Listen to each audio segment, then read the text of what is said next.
एक सुंदर सा गांव था। गांव के बीचों बीच एक बड़ा सा रहस्यमयी पेड़ था। देखने में तो वह आम पेड़ जैसा लगता था, लेकिन उसमें एक अजीब जादुई शक्ति थी। अगर कोई भी इंसान सच्चे मन से उस पेड़ से कुछ मांगता तो उसकी इच्छा तुरंत पूरी हो जाती। गांव के लोग रोज कुछ न कुछ मांगते रहते थे और पेड़ हमेशा मुस्कुराकर उनकी इच्छा पूरी करता था। धीरे धीरे गाँव का हर गरीब इंसान अमीर हो गया। हर घर में 10 टन सोना था और घर के बाहर महंगी गाड़ियां खड़ी रहती थीं। लेकिन उसी गाँव में एक लड़का था, राइस्टार। उसने कभी भी उस पेड़ से कुछ नहीं मांगा। राइस्टार अपने पिता के साथ गांव के कोने में रहता था। उनकी अपनी एक नदी थी जो हमेशा मछलियों से भरी रहती थी। हर सुबह दोनों नदी से मछलियां पकड़ते, गाड़ी में भरते और बाजार में बेच आते। उनका धंधा बहुत अच्छा चल रहा था, लेकिन यह सब राइस्टार के चाचा को बिल्कुल पसंद नहीं था। बहुत साल पहले राइस्टार के दादाजी ने दोनों भाइयों को एक एक नदी दी थी। राइस्टार के चाचा अपनी नदी का बिल्कुल ध्यान नहीं रखते थे। वहीं राइस्टार के पिता सुबह से शाम तक अपनी नदी में मछलियों को खाना खिलाते थे, जिसकी वजह से चाचा की नदी सूख गई और राइस्टार के पिता की नदी मछलियों से भर गई। जलन में अंधे होकर एक शाम चाचा राइस्टार की नदी पर आए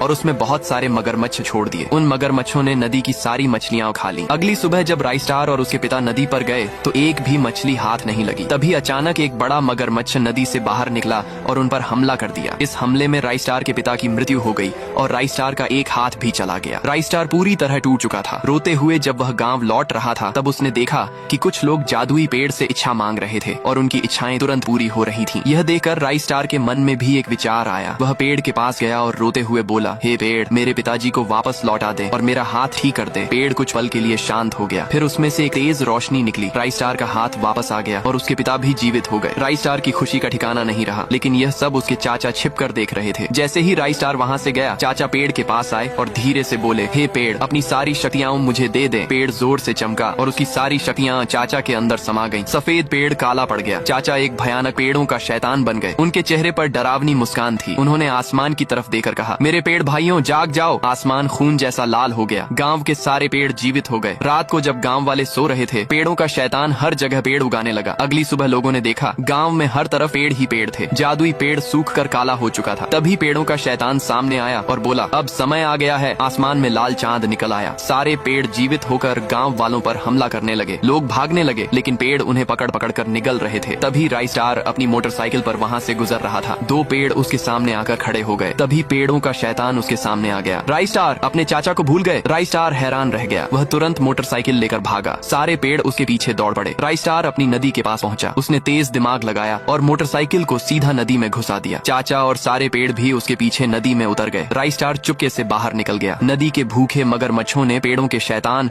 और सारे पेड़ों को चीर फाड़ कर खा लिया। जैसे ही पेड़ों का शैतान मरा, जादुई पेड़ की शक्तियाँ वापस आ गईं। सफेद पेड़ फिर से जीवित हो गया। गाँव धीरे धीरे फिर से शांत